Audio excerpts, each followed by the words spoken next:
Ciao a tutti e bentornati sul mio canale. Oggi continuiamo il nostro viaggio alla scoperta di coppie di verbi o verbi e locuzioni verbali che creano un po' di confusione perché sembrano simili e quindi si tende a usarli come sinonimi quando in realtà non lo sono. Oggi è il turno della coppia visitare, andare a trovare. Abbiamo il verbo visitare e la locuzione verbale andare a trovare, che si usano in maniera diversa. Non fatevi ingannare dai falsi amici. Vediamo quali sono le differenze.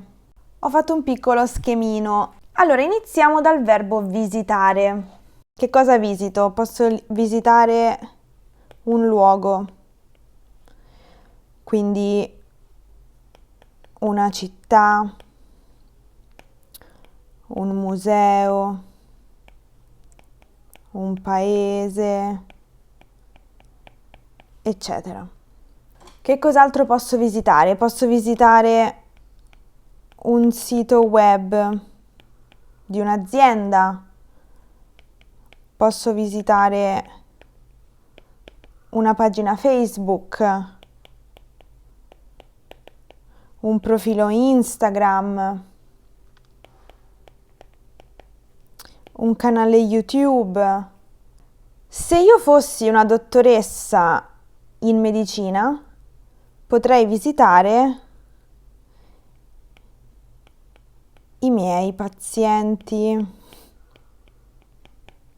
Quindi un medico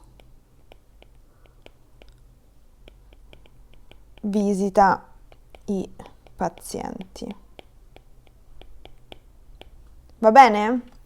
Quindi, ricapitolando, visitare un luogo, visitare una città, visitare un museo, visitare un paese, visitare un sito web, visitare una pagina Facebook, un profilo Instagram, un canale YouTube.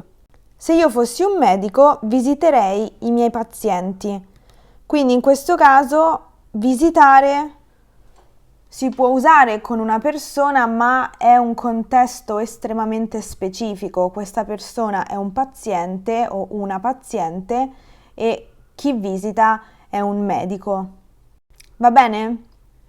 Passiamo ora alla colonna relativa alla locuzione verbale andare a trovare. In questo caso io dico chi vado a trovare una persona. Chi è questa persona? Un amico? Un'amica? I parenti? I genitori?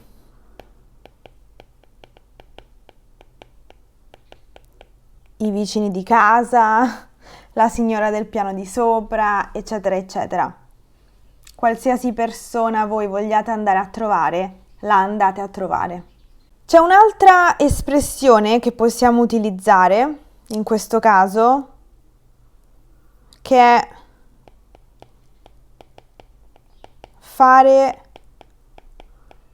visita a qualcuno, da non confondere con visitare.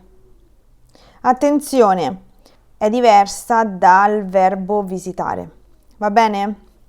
Quindi andare a trovare è la locuzione verbale più informale, più quotidiana, mentre fare visita a è leggermente più formale. Se ancora non conoscete i genitori del vostro compagno o della vostra compagna, per esempio, potete dire devo fare visita ai genitori del mio compagno o della mia compagna. È un po' formale, però, insomma, può essere un'espressione molto elegante da usare. Quindi, ricapitoliamo: andare a trovare una persona, andare a trovare un amico, un'amica, andare a trovare i parenti, andare a trovare i genitori, andare a trovare i vicini di casa, eccetera. andare a trovare si può sostituire con fare visita a. In questo caso però si cambia un po' il registro diventa leggermente più formale. Allora, questo è quanto per la lezione di oggi. Spero che la differenza tra il verbo visitare e la locuzione verbale andare a trovare sia chiara. Se avete delle domande lasciatele nei commenti qui sotto. Io vi ringrazio per aver guardato questo video e ci vediamo nel prossimo.